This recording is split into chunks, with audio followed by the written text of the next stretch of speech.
You will regret this for the rest of your life. Those were the words that froze Amara in place. The voice trembled with pain, anger, and something else she couldn't quite understand. Finality. But she didn't turn back. She refused to. Instead, she clenched her fists, holding onto her pain like a shield, and walked away. She had made up her mind. 3 years of sacrifice. 3 years of putting him first. 3 years of believing that love alone was enough. But in the end, all she had left was exhaustion and a heart shattered beyond repair. When Amara met Daniel, he was a man with nothing but dreams in his pockets and fire in his eyes. He spoke of success like it was his destiny, like he could already feel it in his bones. And she believed in him, more than anyone else ever had. She worked extra shifts at her nursing job, skipping meals, skipping sleep, just to support him. She paid his bills when he couldn't, encouraged him when the world doubted him.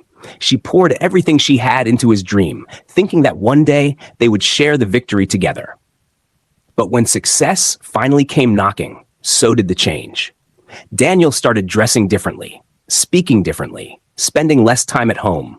His phone was always face down on the table. Calls that used to make him smile now made him step outside. At first, Amara ignored it. Then she excused it. Then she started lying to herself. Until the truth became too loud to silence. She found out in the cruelest way possible. A message. A single message. Last night was amazing. I can't stop thinking about you. When will you tell her? She felt her body go cold, her fingers trembling as she stared at the screen. But nothing could have prepared her for what happened when she confronted him. Daniel didn't deny it. He didn't beg. He didn't even look guilty.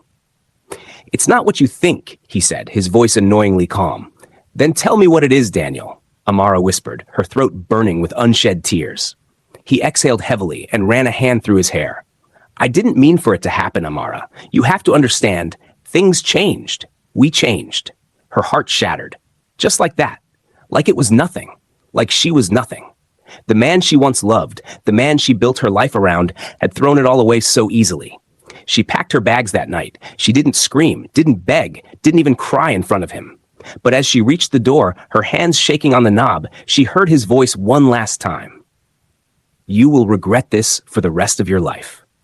And then she walked away. But what Amara didn't know was that Daniel's words weren't a warning. They were a prophecy. And soon, they would come true.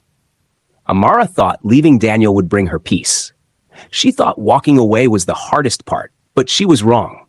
The hardest part was waking up the next morning, feeling the cold emptiness of her apartment.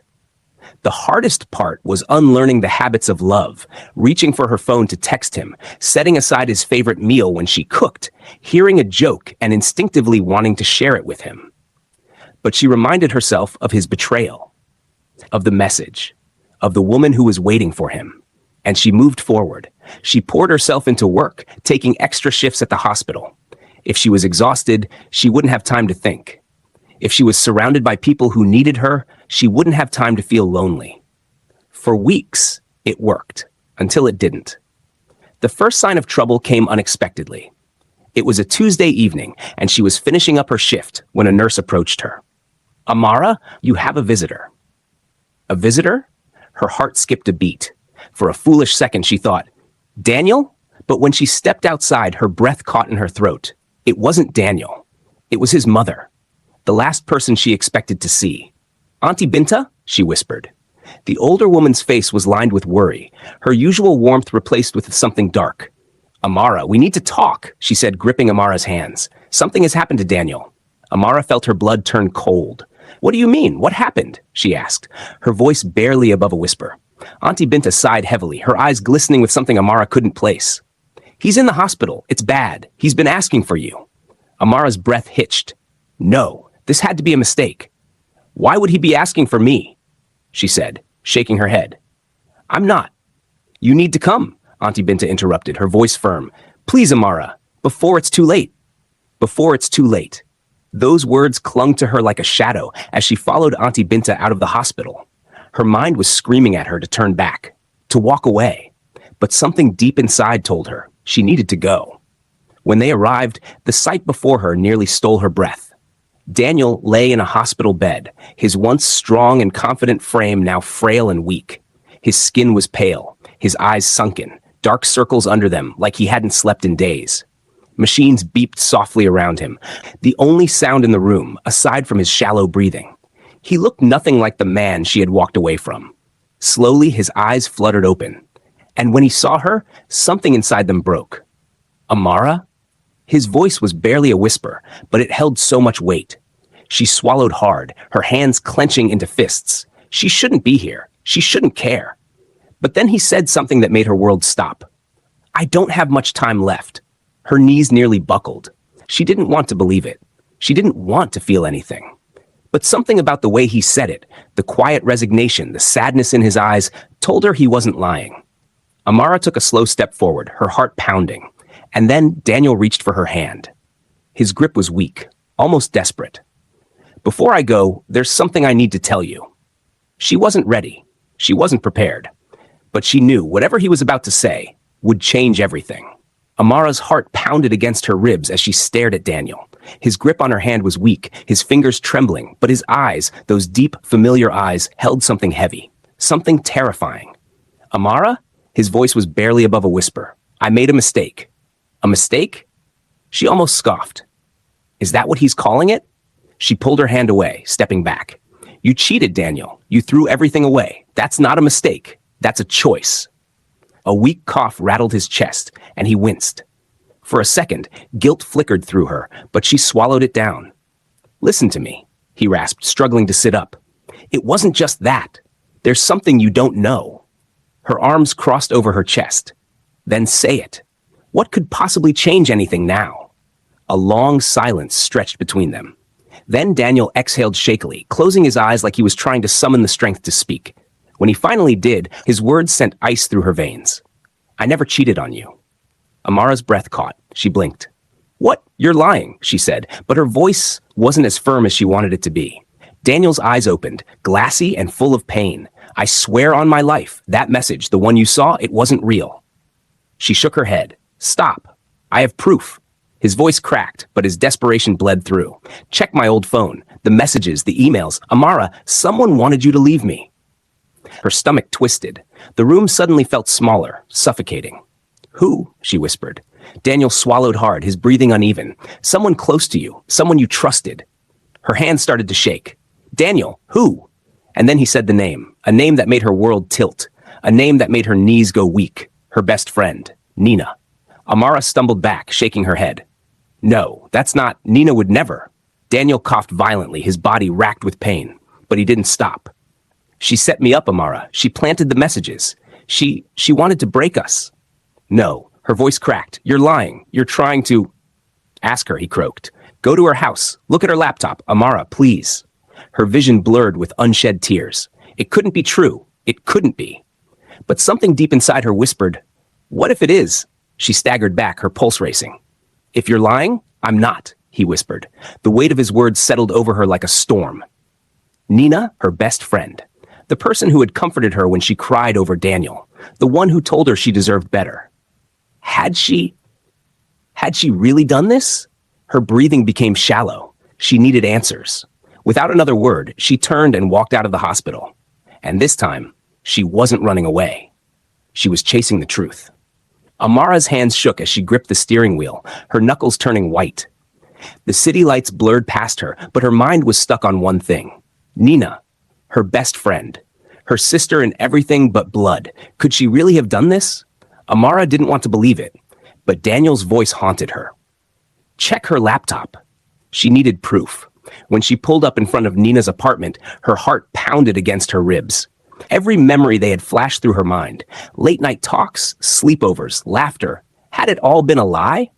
With a deep breath, she stepped out of the car and marched to the door. She knocked, harder than she intended. Seconds later, the door opened. Nina stood there, dressed in her usual silk robe, her eyebrows shooting up in surprise. Amara? The concern in her voice made Amara's stomach turn. I need to talk to you, Amara said, pushing past her into the apartment. Nina blinked. Oh, okay, what's wrong? Amara turned to face her, her chest heaving. Daniel told me everything. Nina froze, a fraction of a second, a blink, a hesitation. But Amara saw it, the shift in her expression. The way her fingers twitched, the way her lips parted slightly, like she was searching for the right words. "Nina," Amara's voice trembled. "Tell me it's not true." Nina let out a short, breathless laugh. "Tell you what's not true?" Amara swallowed, forcing herself to say it. "That you set Daniel up, that you faked those messages, that you made me believe he cheated." The room went deathly silent. And then, Nina scoffed. "Amara, that's ridiculous. Why would I?" "Don't lie to me," Amara shouted, her voice cracking. "Tell me the truth." Something flashed in Nina's eyes. And then, just for a second, her mask slipped. She exhaled sharply, crossing her arms. "So what if I did?" Amara staggered back as if she'd been slapped. You did?" Nina tilted her head. "And what are you going to do about it?" Anger surged through Amara, burning away the disbelief. "Why? Why would you do this to me?" Nina rolled her eyes, her lips curling into something bitter. "Because you were stupidly in love, Amara. You gave him everything. You lost yourself in him. And for what?" Amara's breath hitched. "That wasn't your choice to make." "You were blind," Nina snapped, her voice rising. "You stopped living for yourself. You stopped seeing what was right in front of you." "I did what I had to do." Amara's hands curled into fists. "You destroyed my relationship. You broke me." Nina's jaw clenched. "I saved you." Tears burned in Amara's eyes. "No, Nina, you didn't save me. You betrayed me." For the first time, something like guilt flickered in Nina's eyes, but it was too late. Amara's voice hardened. "I need proof." Nina's gaze flicked to her laptop, just for a second, but Amara caught it. And that was all she needed. Before Nina could react, Amara grabbed the laptop and opened it. "What are you doing?" Nina shrieked, lunging forward. But Amara was faster. Her fingers flew over the keyboard. She opened Nina's email, her heart hammering. And there it was. The fake messages, the forwarded texts, the carefully crafted lies. Proof. A choked sob escaped her lips. Nina reached for the laptop, but Amara yanked it away. "Don't touch me."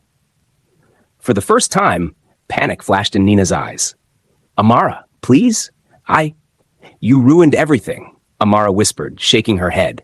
"You don't get to talk your way out of this." She turned on her heel and stormed toward the door. "Amara!" Nina shouted after her, but she didn't stop. She had only one place left to go. Back to Daniel. Amara gripped Nina's laptop like a lifeline, her heart pounding as she drove back to the hospital. Her vision was blurred by unshed tears, her breath uneven. Daniel had been telling the truth. Nina, the woman she had trusted with everything, had betrayed her in the worst possible way. She had shattered her love. She had made her walk away from a man who had never betrayed her. And now, after everything, Amara was running back. But would she be too late? She rushed through the hospital doors, her heels clicking against the cold tiles. The hallway felt endless, the fluorescent lights too bright, too harsh. "Daniel Osei," she gasped to the nurse at the desk. "Where is he?" The nurse's face fell. Amara's chest tightened. "Where is he?" she demanded. The nurse hesitated.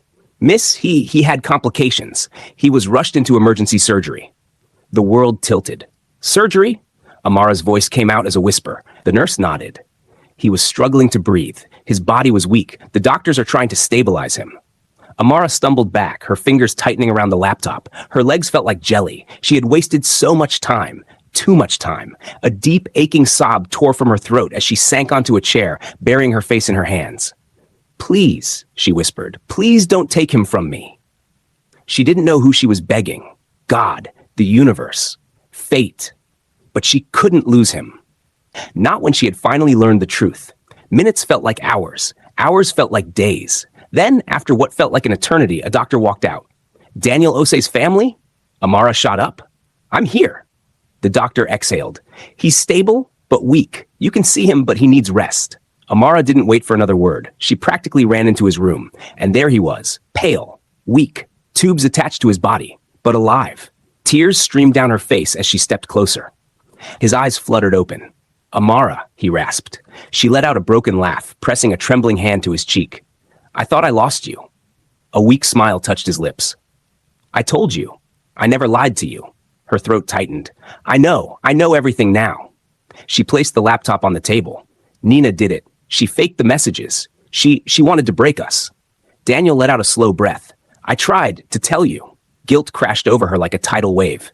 "I should have listened." His hand, weak but steady, reached for hers. "Do you still love me?" he asked, his voice barely above a whisper. A sob escaped her lips. "Yes," She choked. I never stopped. Daniel's fingers tightened around hers. Then let's start over. And just like that, his last words changed everything.